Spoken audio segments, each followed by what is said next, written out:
Hi, welcome to Kids Club. I'm Heather McCullough. Allison, what is stress and why do we have to suffer with it? Oh my gosh. Stress is a reaction in our brain. It makes us think that we're in danger. So the brain fires off. We have the fight, flight, freeze response. I'm sure you've heard of it.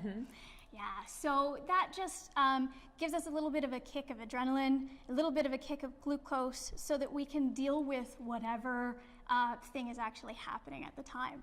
So we all go through it. Absolutely, we all go through it. It's normal. Oftentimes it's beneficial. You and I would know stage fright. Yes. makes you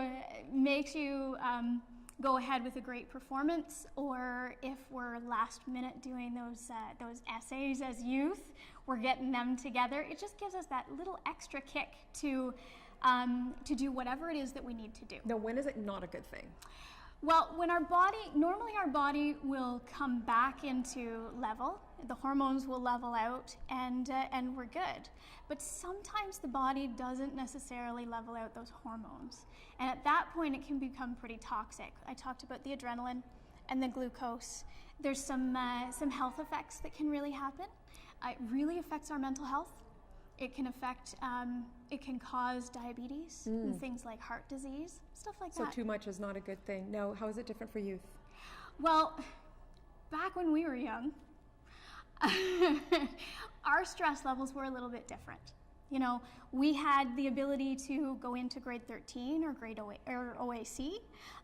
These kids are now leaving high school at 16, 17 years old, and they're expected to know what they're going to do for the rest of their lives at that age.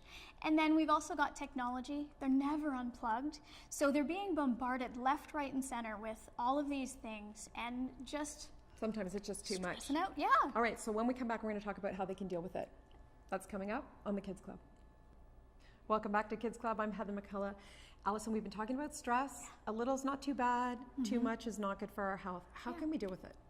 Well, there's some regular ways that we can make sure that our stress levels come back. We want to make sure that we're getting enough sleep at night, drink enough water, proper nutrition, those sorts of things. Exercise, that kind of stuff. What else can we do? Well, there's some new things coming up, kind of trendy stuff right now. We can look into doing yoga. Sometimes our stress will show up in our body before we actually know that we're stressed out. So doing yoga regularly allows us to stretch out that stress and maybe alleviate it before it really hits. And maybe having a little bit more fun? A little bit more fun, absolutely, absolutely. Playing games, getting out, getting active, and laughing. I was going to say laugh a little, right? Yeah. That relieves a lot of stress. Absolutely. Okay, where can people go for resources? You're more than welcome to access the club, the mental health supports team. We're always here. Canadian Mental Health Association, and of course, if you think that you're experiencing stress or any form of mental health issues, definitely speak to your doctor. Okay, fantastic. All right, this has been the Kids Club. We'll see you again next time. Kids Club is brought to you by the Boys and Girls Club of Kawartha Lakes, a good place to be. For more information, visit BGCKL.com.